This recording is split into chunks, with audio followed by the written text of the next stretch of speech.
दिल्ली में पीएम मोदी और Angela Merkel की मुश्तरका प्रेस कॉन्फ्रेंस हुई। दोनों मुल्कों के बीच मुख्तलिफ मुआहदों पर दस्तखत हुए। साइबर सिक्योरिटी, आर्टिफिशियल इंटेलिजेंस के मैदानों में भी मुआहदे पर दस्तखत हुए। नाजरीन, आपको बता दें कि जर्मनी की चांसलर एंजेला मर्केल हिंदुस्तान के 2 रोजा दौरे पर है।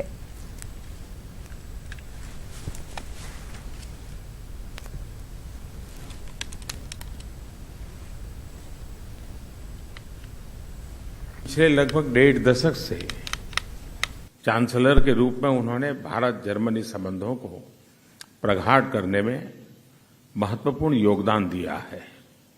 इसके लिए मैं उनके प्रति आभार व्यक्त करता हूं।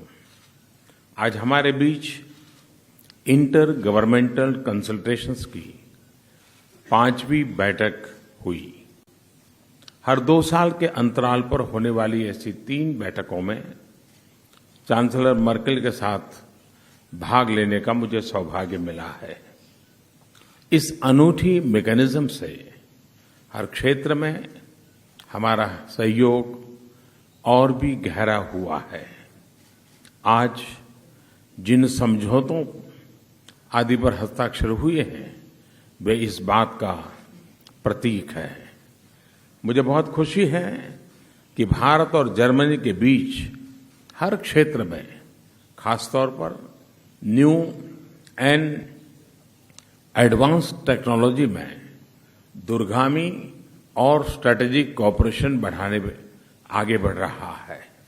फ्रेंड्स, सन 2022 में स्वतंत्र भारत 75 वर्ष का होगा। तब तक हमने न्यू इंडिया के निर्माण का लक्ष्य रखा है। इस बहुआयामी प्रयास में भारत की प्राथमिकताओं और आवश्यकताओं के लिए जर्मनी जैसे टेक्नोलॉजिकल और इकोनॉमिक पावर हाउस की क्षमताएं उपयोगी होगी। इसलिए हमने new and advance technology, artificial intelligence, skills, education, cyber security जैसे क्षेत्रों में सहयोग बढ़ाने पर विशेष बल दिया है। नाजरीन, दिल्ली एनसीआर में हेल्थ इमरजेंसी का ऐलान हो चुका है। आपको बता दें कि ईपीसीए ने ऐलान कर दिया है कि 5 नवंबर तक तामीराती कामों पर रोक है। आपको बता दें कि दिल्ली फजाई आलूदगी से अवाम परेशान है। दिवाली के बाद से ही आलूदगी की सतह में मुस्तकिल इजाफा होता जा रहा है।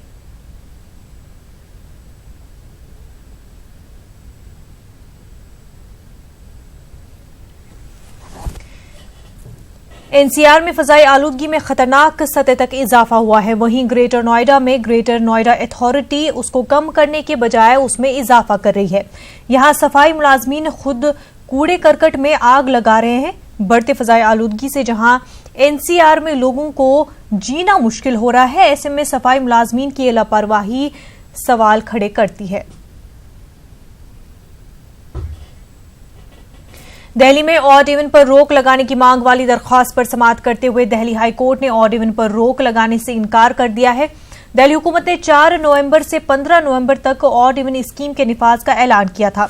इस स्कीम को चैलेंज करते हुए दिल्ली हाई कोर्ट में एक अर्जी दाखिल की गई, जिस पर दिल्ली में ऑड इवन पर रोक लगाने से दिल्ली हाई कोर्ट ने इनकार कर दिया। साथ ही दिल्ली हुकूमत से इस सिलसिले में 3 दिन के अंदर जवाब तलब किया है।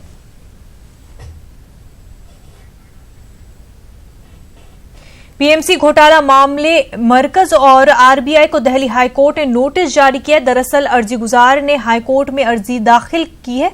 अर्जी में खातेदारों के हक को यकीनी बनाने की अपील की गई है। वहीं खातेदारों के पैसे निकालने की हद पर रोक को हटाने की भी अपील की गई है। इस मामले पर अगली समाअत 22 जनवरी को होगी।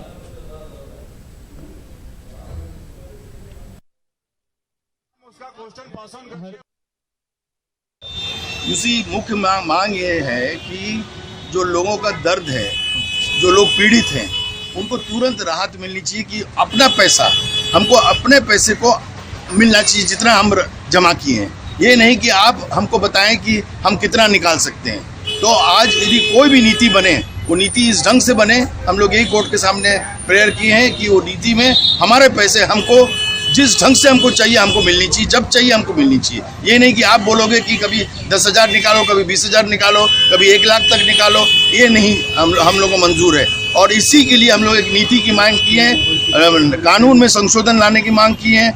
आपको मालूम है, आप लोग हो सकता है कि आप लोग किसी को भी नहीं मालूम होगा कि आप जो पैसे जमा करते हैं बैंक में, केवल 1 लाख रुपया तक का आपका इंश्योर्ड है। मतलब आपको 1 लाख रुपया तक बैंक देंगे, बाकी आपके सारे पैसे अनसिक्योर्ड है। डूब जाएंगे तो डूब गया आपका पैसे। तो हम लोग चाहते हैं कि 100% सिक्योर्ड हो। अभी कैप है, आप 1 लाख रुपया तक ले सकते हैं, तब ले सकते हैं जब वो लोग कन्विंस्ड होंगे कि आपको जरूरत है 1 लाख रुपया। कोर्ट ने क्या कहा? कोर्ट तो अभी नोटिस जारी किए हैं, नोटिस जारी करके अब हम सबसे लिखित बयान मिलेगा। अब हम लोगों को बयान मिलेगा कि क्या सरकार सोच रही है। यूनियन ऑफ इंडिया को लेकर 8 पार्टी हम लोग किए हैं, जिसमें रिजर्व बैंक ऑफ इंडिया भी है, फाइनेंस मिनिस्ट्री भी है, बैंक भी है, पीएमसी बैंक भी हैं। ये सारे लोगों को हम लोग इसमें जोड़े हैं और सबको जवाब देना होगा, लिखित रूप से जवाब। छठ पूजा को लेकर दिल्ली में बीजेपी और आम आदमी पार्टी आमने सामने हैं। दिल्ली बीजेपी सदर मनोज तिवारी ने इल्जाम लगाया कि उत्तर भारतीय केजरीवाल को नहीं भा रहे हैं, इसलिए आए दिन इस तरह की हरकतें हो रही हैं। पर्व की शुरुआत हो चुकी है और दिल्ली में अगर हम छठ की बात करें तो छठ पर्व को लेकर बीजेपी और आम आदमी पार्टी आमने सामने। हमारे साथ बात करने के लिए मौजूद हैं दिल्ली बीजेपी अध्यक्ष मनोज तिवारी। मनोज जी, जिस तरीके से कल छठ घाट को लेकर हंगामा हुआ, क्या कहेंगे? ये तो बड़ा ही दुर्भाग्य है कि छठ जैसे पवित्र त्यौहार पे अरविंद केजरीवाल की पार्टी के सांसद और विधायकों ने दिल्ली का माहौल ख़राब करने की कोशिश की। जब हमको घटना का पता चला, हमने पूछा क्या बात है, क्यों परेशानी हो रही है, तो वहाँ मामला आया कि अम्बेडकर पार्क है कि वहाँ पे आम आदमी पार्टी घाट बनाना चाहती है। लोकल आरडब्ल्यू लोग उसका विरोध कर रहे थे। हमने उनको कहा कि क्या परमिशन है? बोले परमिशन नहीं। अब बताओ, जो मुख्यमंत्री, जो देश का एक प्रदेश का मुख्यमंत्री है और वो बिना कानून तोड़ के काम करे। फिर मैंने कहा भाई आप अपनी एप्लीकेशन दिलवा दो। अगर जो छठ करने उनके तो समर्थन में हम लोग हैं कि छठ करो। तब जाके 4:17 पे उन्होंने एप्लीकेशन दिया, हमने तुरंत उसको स्वीकार कर लिया। सर, सौरभ भारद्वाज ने ये कहा कि जैसे अन्य राज्यों से पूर्वांचलियों को निकाला जा रहा है, ऐसे ही दिल्ली से भी पूर्वांचलियों को निकालने की कोशिश बीजेपी कर रही है। अब बताओ, ये सौरभ भारद्वाज की पार्टी ने जो पाप किया है ना, इन लोगों को निकालने की कोशिश कर रहे हैं ना, इनको ऐसा सजा मिलेगी कि इनकी बहुत लोग याद आएंगे इन लोगों को। सर, बस एक चीज और है कि छठ का पर्व है, किस तरीके से लोगों को शुभकामना देना चाहेंगे आप? छठ की बहुत सारी शुभकामनाएं। तो आपने देखा, ये थे हमारे साथ बात करने के लिए दिल्ली बीजेपी अध्यक्ष मनोज तिवारी, जिनका कहना है कि छठ जैसे पर्व पर इस तरीके की बातें होना बिल्कुल भी ठीक नहीं है और उन्होंने छठ की लोगों को शुभकामनाएं भी दी। कैमरा पर्सन दीपक बिस्ट के साथ रचना, न्यूज़ 18 दिल्ली। अयोध्या तनाज़ा मामले में मुस्लिम पर्सनल लॉ बोर्ड की जानिब से पेशरफ्त हुई है। तारीखी मुकदमे के मुतवक्के फैसले के पेश नज़र पर्सनल लॉ बोर्ड ने मस्जिदों के इमामों से अपील की है कि वो जुम्मे के बाद लोगों से अमन अमान बरकरार रखने की अपील करें। मुस्लिम पर्सनल लॉ बोर्ड ने कहा है कि मुसलमानों को खौफ व हिरास में मुब्तला होने की जरूरत नहीं है और ना ही किसी तरह की अफवाहों पर ध्यान देने की जरूरत है। मुल्क भर में अमन की बरकरारी लाजमी है।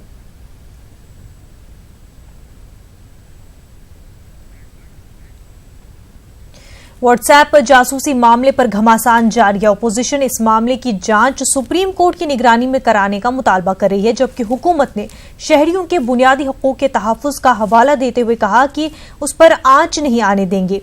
हुकूमत ने इस सिलसिले में व्हाट्सएप को नोटिस भी जारी किया।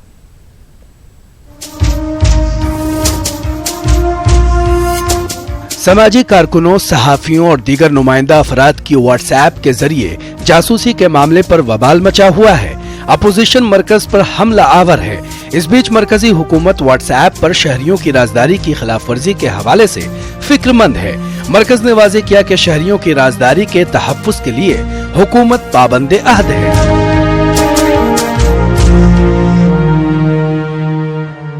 मरकज ने व्हाट्सएप से इस्राएली स्पाईवेयर पेगासस के मामले में 4 नवंबर तक जवाब देने को कहा है। मरकजी हुकूमत ने इसके अलावा व्हाट्सएप से ये भी दरियाफ्त किया है कि उसने हिंदुस्तानी यूजर्स की राजदारी की हिफाजत के लिए क्या क्या इकदाम किए हैं। इधर इस मामले में कांग्रेस ने हुकूमत पर हमला किया है। मोदी सरकार और श्री रविशंकर प्रसाद जिन्होंने संविधान की सुरक्षा की शपथ ली है, वो साफ साफ केवल 3 सवालों का जवाब दें।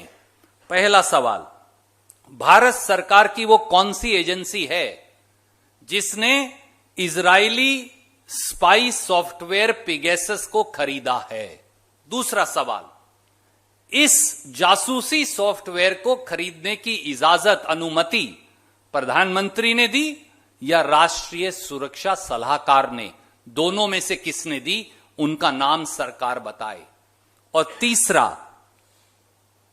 उन सब लोगों ने जिन्होंने इस देश के जजेस की, इस देश के राजनीतिक एक्टिविस्ट्स की, इस देश के वकीलों और एकेडमिशियंस की जासूसी की है, उनकी मर्जी के बगैर और एक गैर कानूनी असंवैधानिक स्पाईवेयर के माध्यम से उनके खिलाफ सरकार क्या कार्रवाई करने वाली है और इस पूरे मामले की एक कोर्ट मॉनिटर्ड जांच हो। गुज़िश्ता दिनों ये मामला उस वक्त रोशनी में आया जब अमेरिका के कैलिफोर्निया की अदालत में व्हाट्सएप ग्रुप ने इसराइल के NSO ग्रुप के खिलाफ मुकदमा दर्ज कराया। व्हाट्सएप ने इल्जाम आयद किया कि इस इसराइली ग्रुप ने अपने स्पाई ऐप के जरिए व्हाट्सएप इस्तेमाल करने वाले 1400 अफराद की जासूसी की है। समझा जाता है कि इस ऐप के जरिए हिंदुस्तान में भी कई अफराद की जासूसी की गई है। ख्याल रहे कि यह ऐप सिर्फ हुकूमत और उसके मातहत इदारों को ही फरोख्त किया जाता है। Bureau report, news 18 Urdu. WhatsApp जासूसी मामले पर बीजेपी तर्जुमान शाहनवाज हुसैन ने कहा कि बीजेपी हुकूमत जासूसी पर नकील कसने की पूरी कोशिश कर रही है। देखिए, जहाँ तक निजता का सवाल है, हमारी सरकार की साफ राय है कि उसमें हम इसकी रक्षा करते हैं और जहाँ से भी इस तरह की कोशिश हुई है उसको रोका जाएगा, उसकी जांच की जाएगी।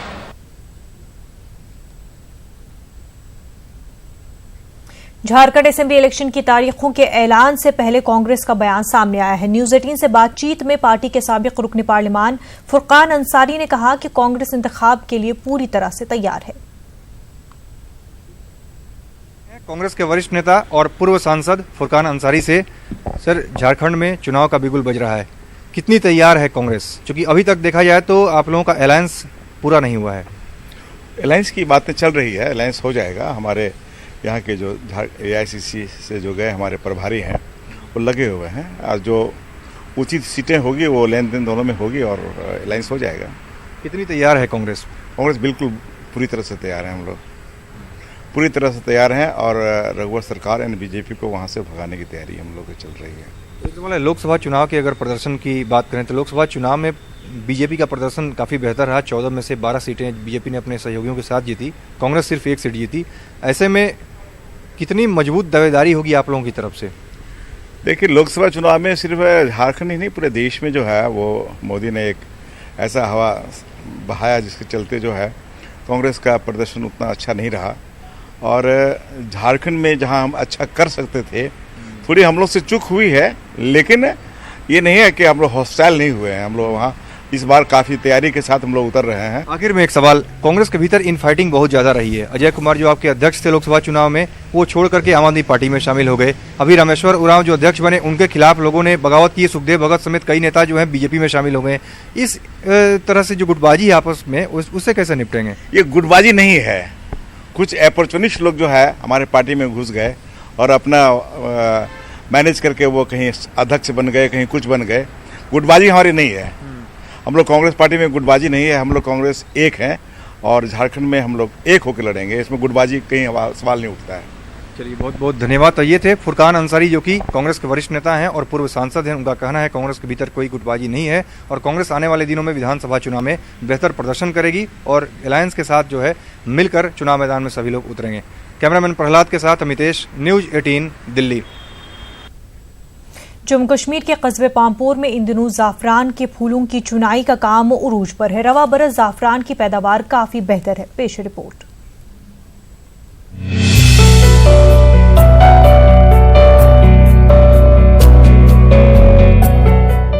जिला पुलवामा के पामपोर इलाके में इन दिनों जाफरान के खेतों में रौनक दिखाई दे रही है। जाफरान के फूलों की चुनाई का काम बड़े पैमाने पर जारी है। सैफरान टाउन पामपोर में नौजवान, बुजुर्ग, ख्वातीन और बच्चे खुशी खुशी फूलों की चुनाई में मसरूफ हैं। किसानों का कहना है कि पिछले कई सालों से जाफरान की पैदावार में काफी कमी आई थी।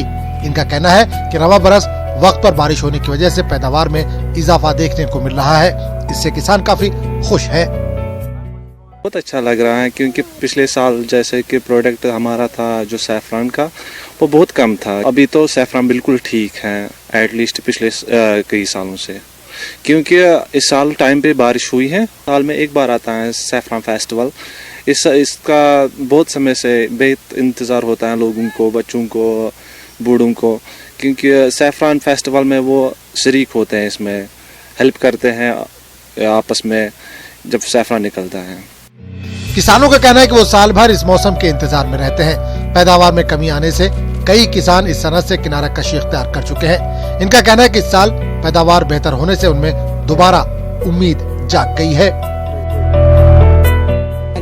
जदीबुदी सनत है हम लोगों को, हम इस पर बहुत खुश थे और खुशियाँ मना रहे थे कि हमको अल्लाह ताला ने ये नेमत अता की।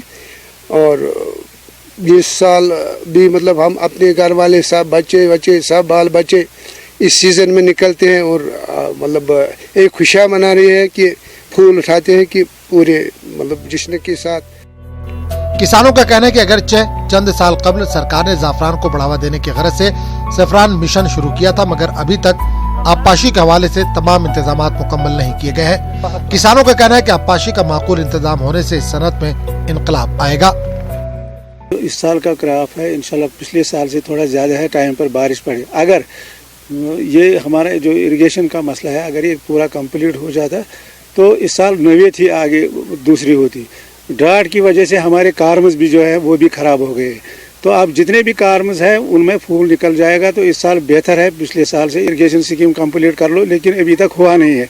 तो ये हो जाएगा तो इंशाल्लाह इसमें एक रिवोल्यूशन आएगा, एक इनकलाब आएगा सैफरान की सनत में।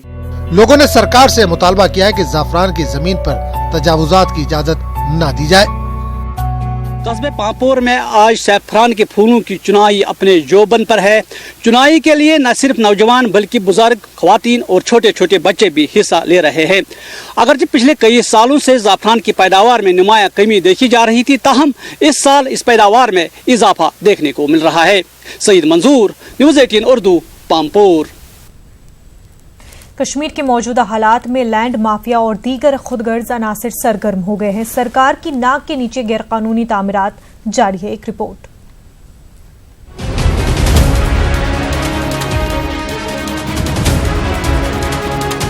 कश्मीर के मौजूदा हालात में कई अनासिर गैर कानूनी कामों को अंजाम देने में मसरूफ हैं। ये तस्वीर मारूफ झील आचार की हैं। यहाँ गैर कानूनी तौर पर अर्थ फिलिंग जारी है। श्रीनगर के जिस इलाके में ये काम अंजाम दिया जा रहा है वो गवर्नर हाउस और सूबाई इंतजामिया के दफ्तर से चंद किलोमीटर की दूरी पर वाक़ है। लोगों ने इस सिलसिले में मुतलक़ीन को आगाह किया है, मगर कोई कार्रवाई नहीं की गई है। लोगों का इल्जाम है कि ये गैर कानूनी काम हाई कोर्ट के हुक्मनामे की खिलाफ वर्जी भी है। जो ये खित्ता है ये स्मार्ट सिटी का एक हिस्सा है। We have smart cities throughout India, ये एक स्मार्ट सिटी का हिस्सा है, लेकिन अनप्लैंड अर्बनाइजेशन हो रही है। ये सारा वेटलैंड है, इसको आंचार सर कहते हैं। This is Anchar lake. Dal lake का तो चर्चा हर तरफ है। अगर ये आंचार लेक है तो आई डोंट सी एनी, या इसे कहेंगे ये ऑफिशियल अपैथी का शिकार हो चुका है। इस बारे में we have been running from pillar to post. Hajibagh Baspora है, ये लाइन नंबर 2 है, सईद कॉलोनी। यहाँ पहले पानी ही पानी था सब। अब पता नहीं ये कौन लोग आ रहे हैं, ये यहाँ ये कर रहे हैं, इसलिए हमने एतराज़ किया है भाई ये क्या है, मगर मानते नहीं है। बहुत से शिकायतें भी की है, कोई कुछ नहीं हुआ। वादी में नामसाइद हालात के दौरान कई मकामात पर गैर कानूनी तामीरात व तजावुजात की शिकायत मिलती रहती हैं। लोगों का कहना है कि यहाँ भी नामसाइद हालात का नाजायज फायदा उठाया जा रहा है। हालात की वजह से उन्होंने फायदा उठाया है। हालांकि ये पता है लावडा के पास भी ये आए हुए हैं पिछले साल, वो उन्होंने देखा था, उस वक्त उनका काम रोक लिया गया है। लेकिन बाद में जो हालात नामसाइद हालात हो गए हैं, और उसकी वजह से उन्होंने ये फ़ायदा उठाया और रात को ये यहाँ पर फीलिंग कर रहे हैं इसको। कश्मीर में गुज़िश्ता 30 बरस के दौरान जारी हालात की वजह से पहले ही कुदरती वसाइल को मुख्तलिफ खुद गर्ज अनासिर ने काफी तबाह कर दिया है। इंतजामिया की जिम्मेदारी है कि वो तमाम मकामात पर गैर कानूनी तजावुजात, तामीरात व दीगर कामों पर रोक लगाने में ठोस इक़दामात उठाएं। वहीं लोगों को भी अपनी जिम्मेदारी निभाने की जरूरत है। यहाँ पे रात के औकात में लैंड फिलिंग जारी है और यहाँ पे इलीगली इसको एनक्रोच किया जा रहा है। हालांकि यहाँ के लोगों ने इंतज़ामिया को तो इस बारे में जानकारी दी, लेकिन अभी तक इंतज़ामिया की ओर से कोई भी रिस्पॉन्स यहाँ पे नहीं आया है। फिरोज वानी के साथ सनम तसद्दुक, न्यूज़ 18 उर्दू, श्रीनगर। यूपी हुकूमत की जानिब से शिया सुन्नी वक्फ बोर्डों में पाई जाने वाली बदअनवानियों के खिलाफ सीबीआई जांच कराने के ऐलान के बाद दोनों वक्फ बोर्डों को तहलील करने के मुतालबे पर जोर पकड़ लिया है। शिया वक्फ बोर्ड के चेयरमैन वसीम रिजवी के खिलाफ एफआईआर दर्ज कराने वाले शौकत आबदी का कहना है कि सीबीआई की जांच मुतासर करने के लिए दोनों वक्फ बोर्डों के चेयरमैन सबूतों के साथ छेड़छाड़ कर सकते हैं। पेश रिपोर्ट।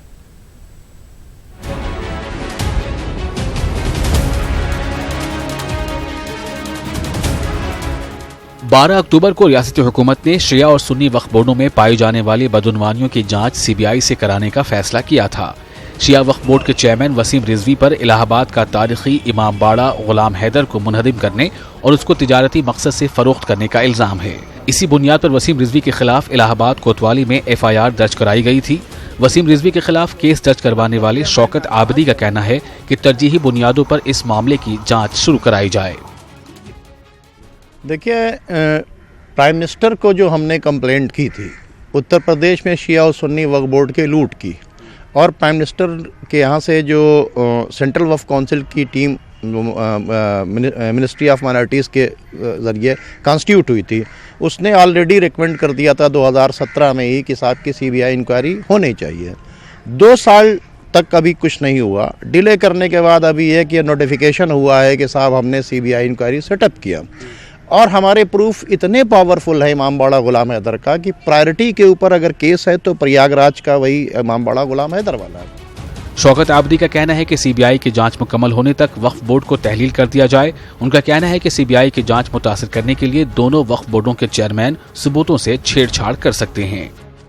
हमारी डिमांड ये है कि जिस चीज़ को अगर आपने नोटिफिकेशन किया है उस पर investigation as soon as possible start हो, और उस इन्वेस्टिगेशन से पहले इस बोर्ड को डिसॉल्व कर दिया जाए, वरना सारे पेपर्स को मैनिपुलेट करेगा। अगर वो चेयरमैन वहाँ के ऊपर मौजूद है तो मैनिपुलेशन वहाँ के ऊपर पेपर्स में करेगा, सारी चीज़ों को गड़बड़ करेगा। तो दोनों शिया और सुन्नी दोनों वक्फ बोर्ड के जो चेयरमैन हैं उन्होंने यानी बोर्ड को इमीडिएट डिसॉल्व करें, उसके ऊपर एडमिनिस्ट्रेटर अपॉइंट करें ताकि कोई भी एविडेंसेस जो है वो हटा ना पाए।